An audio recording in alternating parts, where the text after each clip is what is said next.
Nice roof. Now, I spoke a little while ago with Israeli Foreign Minister, Mr. Gideon Sa'ar. Please take a listen to what he had to say. All right, with great pleasure, joining us now is Israeli Foreign Minister, Mr. Gideon Sa'ar. Minister Sa'ar, thank you very much, sir. A little bit of breaking news from President Trump and your own defense minister. Mr. Trump is saying, we don't know exactly where the so-called supreme leader is hiding. He's an easy target, but we don't want to take him out or kill him for now. But we don't want missiles shot at civilians or American soldiers. Our patience is wearing thin. And then Mr. Trump is also talking about unconditional surrender.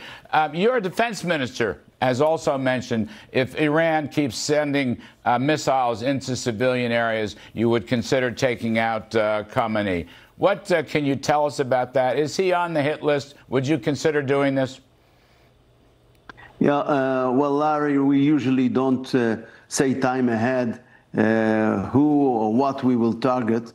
But I can say one thing for sure. While we are targeting the nuclear Iranian program, ballistic missiles program, military objectives, they deliberately target only civilians. They are targeting population centers. They are targeting women and children. And I can say that during all these days, we only had civilian casualties. So this is war crimes. This is something, of course, we will never do. This is unacceptable. And I expect everyone in the international community to raise its voice and say, this is unbearable that a country, a member state in the UN, is targeting, deliberately killing civilians. They think the Israeli people will be break by that, but I can tell you the Israeli people is very strong. This strategy is a huge mistake, and we will achieve our goals. And the Israeli public is totally supportive to this operation. Yes. So another thing from President Trump, he is telling people in Tehran to evacuate immediately.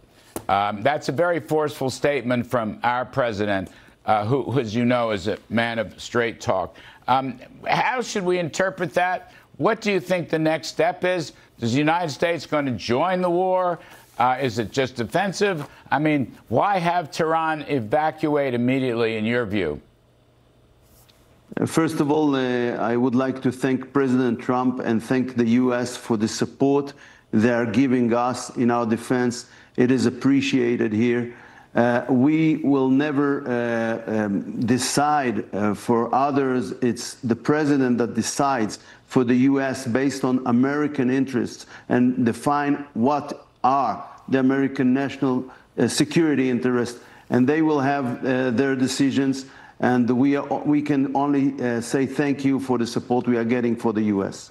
But Mr. Trump is also adding, and this is a key phrase, a historic phrase, he wants unconditional surrender. Now, I hadn't actually heard anybody say that before. There's a long and glorious history of that term, going all the way back to Ulysses S. Grant in our Civil War, and, of course, going back to World War II. Unconditional surrender, is that, in fact, an Israeli goal? Well, I will tell you how I look at it. President Trump was very consistent with saying that Iran shouldn't enrich and shouldn't have a nuclear power. And Iran played all the time. They use negotiations only to waste time. And during that time, they also made a progress getting closer to a nuclear bomb. As a matter of fact, they were very close to a nuclear bomb. Try to also deal with weaponization. So the way I see it is when President Trump is saying that, he means the same thing he said previously, that they shouldn't have a nuclear weapons and they shouldn't enrich. And until now, Iran just wasted time, deceived, lied. The IAEA simply said they are in a position of breaching their commitments, in a position of non-compliance. But the Iranian reaction was, well, we will open a new facility, a new enrichment facility. So this behavior is not acceptable anymore. And President Trump is a leader of the free world who is simply saying it very, very simply, in a very simple way. So another point, the International Atomic Energy Commission, which verifies and enforces, and of course Iran is in noncompliance, they are reporting that the Israeli strikes at the Natanz nuclear enrichment center and reactor has basically cut off the power, Mr. Foreign Minister, and that has wreaked havoc and stopped all the enrichment and perhaps nuclear value. So my question is, everyone's asking how far have you gone to stop the nuclearization? Have you gone further than we think? Is this Natanz power cutoff typical? Might the same thing apply to Fordo, cutting off the power as well? Are you getting more done than the public and the world thinks on ending the Iranian enrichment capacity? I think we achieved more than what people think. I think we already delayed that for a serious time. We damage both knowledge and facilities.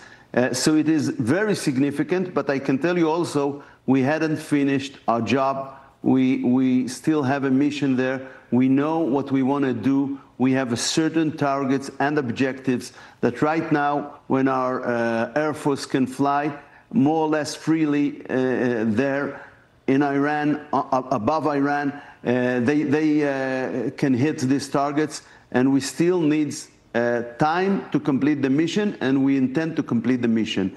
We must remove this threat. It's an existential threat, and we will remove it. Can you take out the Fordo enrichment plants without American help? I won't say what we can and what we can't, but I will say simply, Israel will do whatever we can do in order to remove this threat. Whatever we can do, we will do. We will not save efforts. We went to this operation. That was a courageous, historic decision that our government, led by Netanyahu, received this last Thursday, and we will continue to do whatever we can do. But you're not satisfied with postponing nuclearization. You want to destroy all vestiges of Iranian nuclearization. Is that correct? We want to remove that threat. We want to do our utmost. Maybe things can also be done by others. This is something different. We will do whatever we can do. Last one, Foreign Minister. Appreciate your time very much. Let's see. Mr. Trump continues to talk about holding additional talks with Iran and Israel. Holding the goal of the talks, he mentions ending nuclearization and ceasefire. In your judgment, would additional negotiations with Iran be of any value? Would they be fruitful? According to the history, I don't believe them. They always cheated. They always deceived. They always lied. And they were very consistent in going forward. You know, we had all kinds of efforts to do that.